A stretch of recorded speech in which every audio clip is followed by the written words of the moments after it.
community whose 10th anniversary we celebrate. Throughout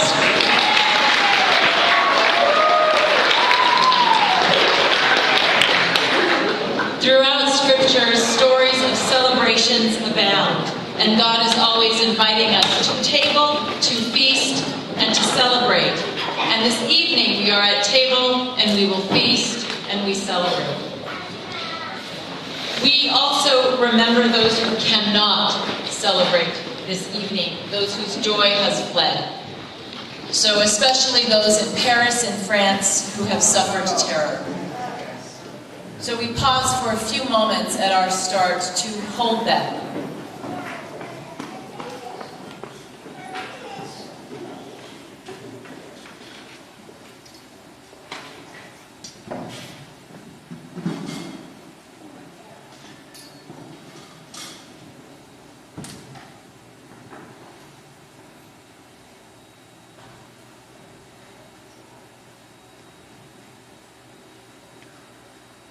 Blessed are those who mourn, for they will be comforted. Thank you all for being here, for your conviviality. It is very, very good to see you. Your presence, your support, your spirit here is what makes this occasion a joy. And to all who make up Mary Magdalene, have made up Mary Magdalene over the last 10 years. You are the stuff of Mary Magdalene, and this party is for you. Great gratitude also to the many volunteers and the many hands who have put in hours upon hours to put together this fantastic evening for our enjoyment, as well as in support of Mary Magdalene Apostle Catholic Community. You are our fabulous hosts. And in the spirit of giving thanks, you may pray with me a blessing on this meal, on this bread we will break together. God, who is love, we thank you for 10 years of MMACC, your beloved community. We thank you for your abundant blessings upon us. We thank you for the abundant harvest of the earth. We long for the day when all can share of its riches and when we can live with all creation in peace. We thank you for the food before us, the hands that have prepared it, the fields from which it came.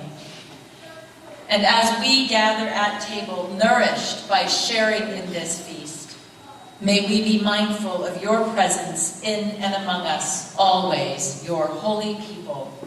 May your festive spirit fill us with joy, we pray. Amen. We are so delighted you are here celebrating our 10th birthday with us. Our celebration will include a few words from our fearless founding leader, Jane Vaya, Roman Catholic woman priest, a narrated slideshow of the community's first 10 years, and a happy birthday sing-along organized by Heather Berberet and Malcolm Twentyman. Birthday cake will be served after the singing. Almost all of us know Jane Vaya, and it is my great privilege to introduce her tonight. Without her courage and thoughtful determination, we would not be here in the community that means so much to us all. Welcome, Jane.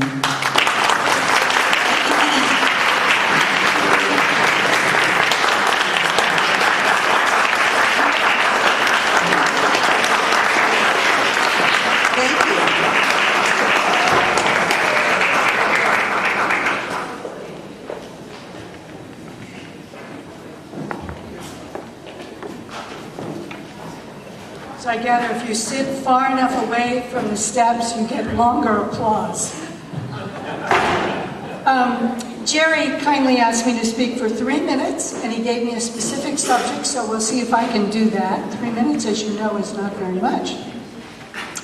He asked me to talk about the significance of Mary Magdalene's 10th anniversary and what it means to me.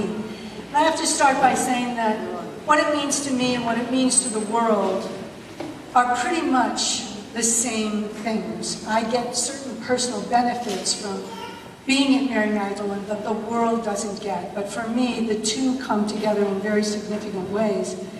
So I see the significance as this community having brought the future into the present by striving to be the church we want to see in the world, by changing ourselves in order to change the church, by facing many challenges. There have been many challenges in this community, but we have overcome them, and we are still here.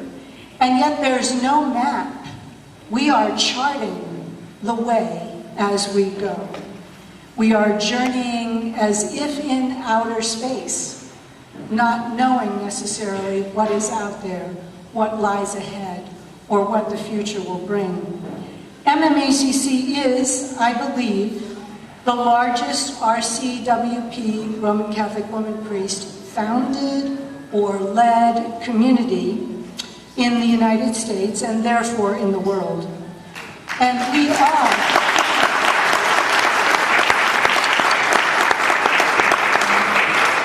And I think I'm most proud of myself and of all of us for this. We are the only community anywhere that pays a full-time woman priest to lead.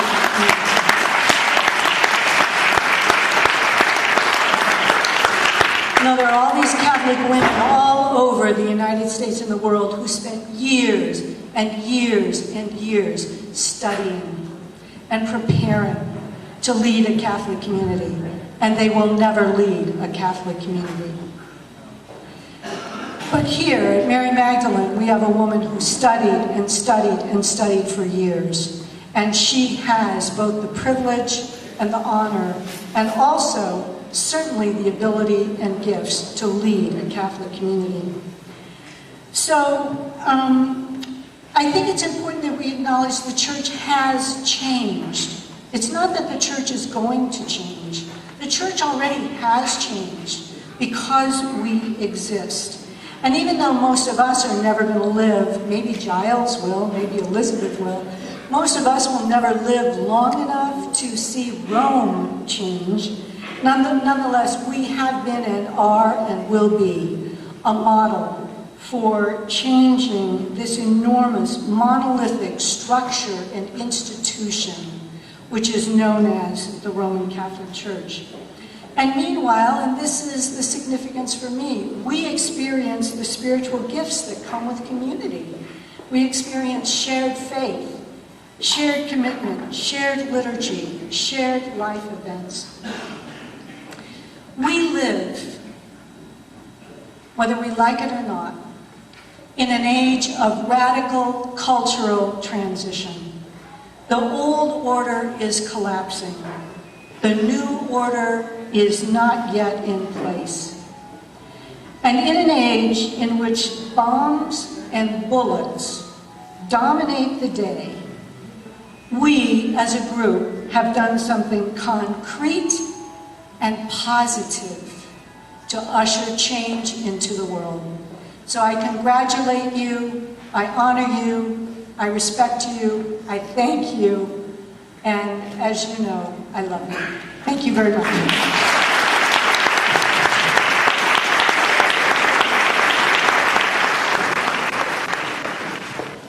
It is now my great pleasure to introduce Phil Faker and Russ Kositz, who have spent a great deal of time putting together the slideshow.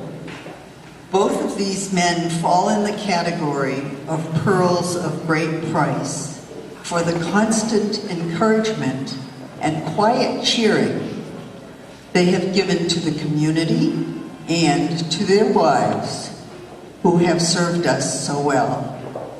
The narration for the slideshow was written by Jerry Berberet and will be narrated by founding members Esther Laporta, Ray Tribus, and Susie Knapp.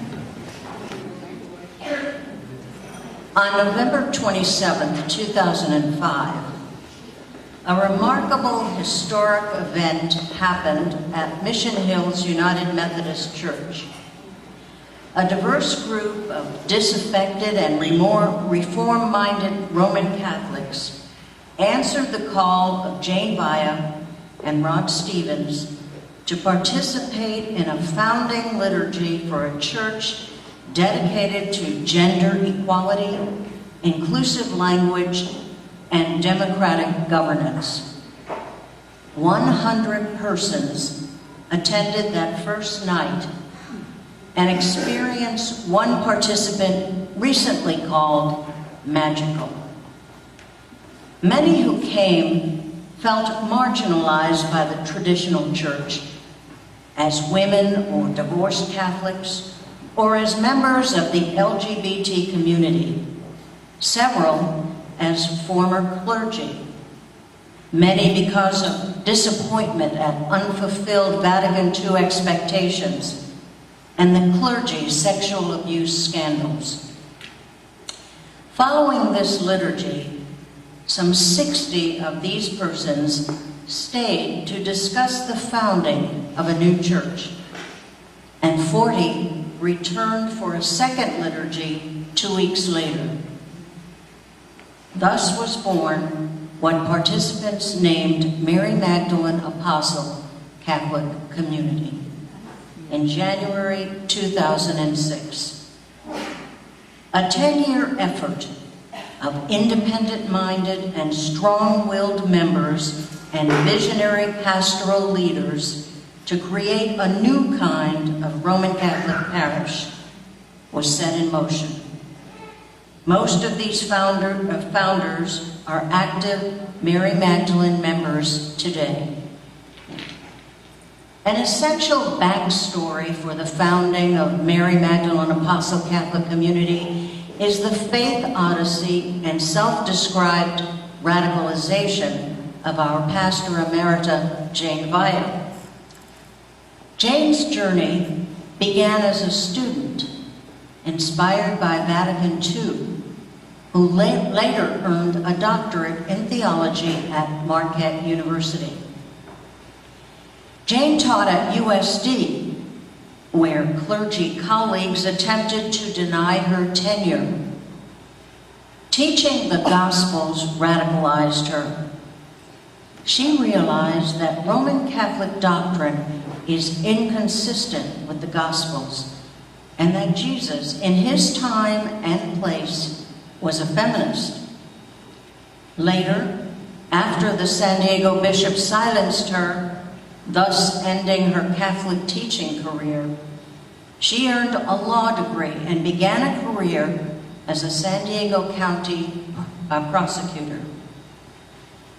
Over the next decade, Jane searched for a Catholic parish where she would be comfortable. Along the way, she met members of the Women's Spirit of San Diego movement, advocating for women's causes in the church.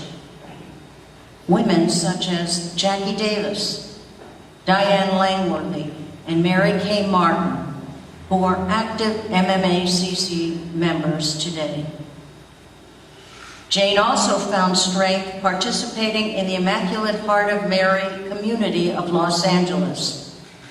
At an IHM retreat, she asked herself, if a well-educated and theologically trained person like me doesn't attempt to right the wrongs of the Roman Catholic Church, wrongs that impede truth, dignity, and full human development, then who will do it?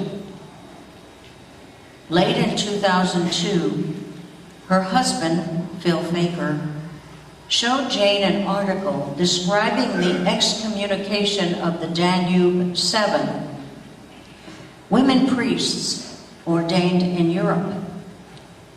Jane contacted the European women bishops and was accepted into their formation program, leading her to ordination as a deacon in 2004. About this time, Jane met Rod Stevens at an IHM function. Rod had been a priest in Los Angeles and Orange County for 30 years, but retired due to his disenchantment with the church. Rod encouraged Jane to start her own parish, telling her that he would assist her and perform pastoral functions until Jane herself could be ordained a priest. This joyous event took place in 2006, following a 3-day retreat when our community called Jane to the priesthood. Upon her return from her ordination in Switzerland, some 250 people attended MMACC's celebration of this restoration of women's ordination in the Roman Catholic Church.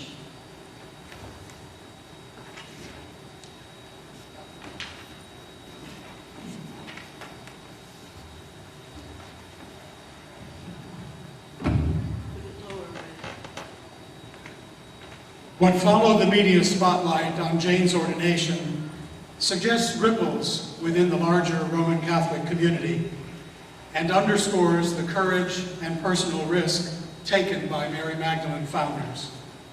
For months after Jane's ordination, presumably Roman Catholic protesters showed up before our Sunday liturgy with signs and vocal denunciations and attempts to block the entrance to Mission Hills United Methodist Church. Meanwhile, the evolution of our faith community committed to equality, inclusiveness, and democracy went forward. Phil drafted our first bylaws and applied for MMACC legal status as a California nonprofit corporation with 501c3 federal tax-exempt status.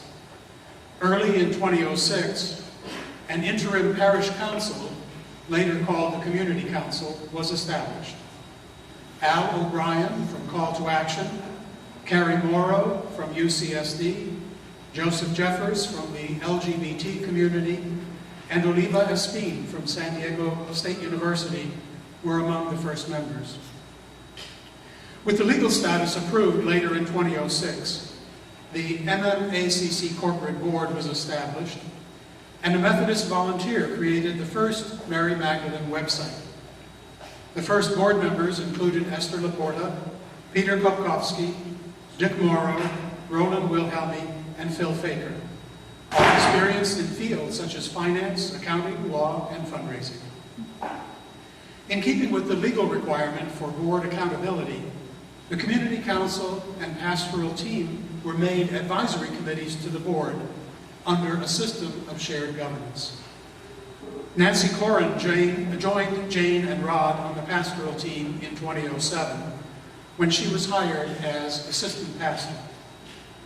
By the time an inclusive community planning process developed the MMACC strategic plan in 2008-09, our community had gone far to put in place sustainable democratic governance, including community election of board directors and community council members. Now to the really good stuff. Our joyful spiritual life and the educational, social, and justice activities that are the lifeblood of our community. From the very beginning, our Sunday liturgy has been a deeply spiritual, highly participatory, and personally moving experience. As Jane had been developing inclusive language for years, an ethos of gender equality was present from the start. Most members immediately found what they had been hungering and searching for and felt healing from wounds inflicted by the traditional church. Not all stayed, but most did. Even before Jane's priestly ordination, we held our first community spiritual retreat. Early liturgies included a fledgling choir and robust community singing of hymns. Sharon Hansen, a Seventh-day Adventist, became our first musical director in 2008. She and her successor, Malcolm Twentyman, greatly enhanced the quality and liturgical role of music. Nancy Corin and Michael Tompkins added liturgical dances that brought a deeply spiritual aesthetic to occasions such as Christmas Eve, Holy Week, and the feast day of Mary Magdalene. Joe Stewart and later Diane Langworthy tirelessly chaired the liturgy committee in in working with the pastoral team to develop expressive liturgies that touch the mind, the heart, and the spirit. Although most came seeking personal spiritual healing, many members also became involved with social justice outreach, and many have given generously of their time and treasure. Examples include Dick Morrow, who took on the Serra Mesa Food Pantry as his personal ministry. Hugh Kramer works feeding homeless people and with people who are imprisoned and undocumented. Carol Kramer heads up sponsorship of meals for poor persons at Thanksgiving and gifts for veteran families at Christmas. Bill Conklin volunteers with hospice.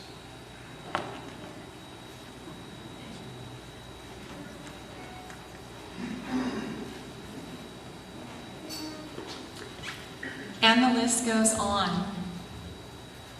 The Community Council developed a tithe program that supports worthy organizations involved with social justice. Mary Magdalene marches in solidarity with the LGBT community in the San Diego Pride Parade and annually holds a joint service with Dignity, a national gay Catholic organization. We jointly sponsor or participate in activities of progressive Catholic organizations such as Call to Action and Catholic Worker. We stood on principle when Mission Hills United Methodist Church declined to host Heather Berberet's wedding to her longtime partner, moving to our present home at Gethsemane Lutheran Church. The pastoral team, Community Council, and Education Committee have sponsored a series of visiting women priests and bishops, theologians, and other religious scholars and progressive Catholic speakers. Roy Bourgeois joined Jane and other women priests and advocates of women's ordination recently to protest in Philadelphia during Pope Francis' visit. In addition, many Mary Magdalene members have shared their knowledge in lecture discussions, none more generously than feminist scholar Oliva Espín. A number of social events and community-building traditions have made our parish experience richer and more memorable. The annual Mass in the Park is an eagerly anticipated August potluck picnic following an outdoor Sunday liturgy. For years, Phil and Bev Bennett chaired the Hospitality Committee in hosting refreshments after special liturgies. Then along came the Comida, a periodic themed potluck following liturgy, coordinated by chef and restaurateur Philip Munson. Another special event is the community blessings at milestone events, such as birthdays featuring a pre-blessing biographical sketch by Jane or Nancy at the end of the Sunday liturgy. Still another is the community sharing, a post-liturgy gathering of those interested in hearing a speaker, usually on a social justice topic. Centering prayer, book club, and small faith communities meet regularly. Fast becoming a new tradition is our annual Fall Fest, a fundraising event held at the San Diego LGBT Center that includes dinner, music, auction, raffle, and games. Plus, this November 2015, MMACC's 10th anniversary birthday party. This tour down memory lane began with Jane Vaya's courageous journey to find a setting where she could worship with intellectual, emotional, and spiritual integrity as a Roman Catholic woman, a quest that resulted in the daring creation of Mary Magdalene Apostle Catholic Community.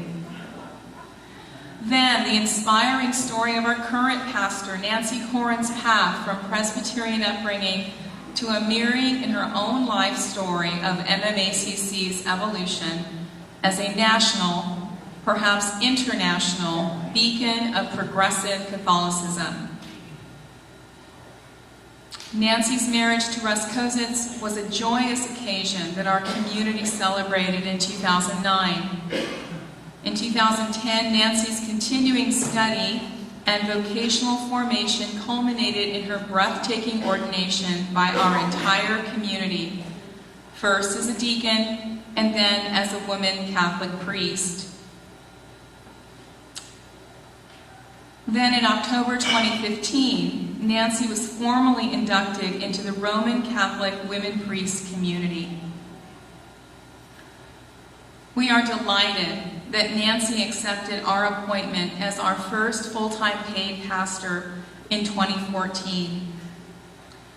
In the same breath, we express our heartfelt gratitude to our pastor emerita, Jane Vaya, who served pro bono throughout most of our history and stepped in to preside and preach during Nancy's maternity leave, adding the pivotal early role in ongoing pastoral guidance of Rod Stevens until his retirement in 2014. We have been thrice blessed pastorally. Indeed, MMACC appears prepared for a meaningful and distinctive future during the coming 10 years.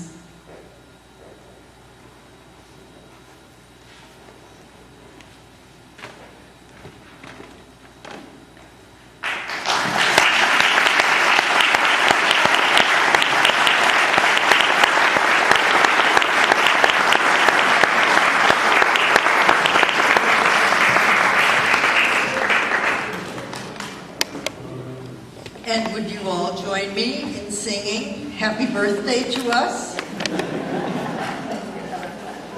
And Jerry is going to light the candles on the cake. We do have a match. Good. All together now. You are going to play. Woohoo! Woohoo! All right. I think I will cede to professionals.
Go ahead.